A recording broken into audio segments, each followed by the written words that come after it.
Welcome back to another video. In today's video, I'll show you how to connect Claude Code to GitHub and automate pull requests. First, make sure you have access to both Claude Code and a GitHub repository.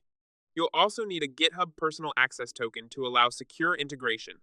To create one, go to GitHub Settings, navigate to Developer Settings, and generate a personal access token with repo permissions. Next, connect GitHub to your Claude Code environment. Depending on your setup, this could be through an API integration, CLI tool, or a workflow automation tool like GitHub Actions. Now, let's automate pull requests. Create a workflow file inside your repository under .github workflows. This is where you define automation rules. Inside this file, you can set triggers, for example, when code is pushed or when a new branch is created. Then, configure a step that sends your code or changes to Claude Code. Claude can review the code, suggest improvements, or even generate updated code automatically. Once Claude processes the changes, you can set up another step to create a pull request using GitHub's API. This PR can include summaries, suggested edits, or fully updated code.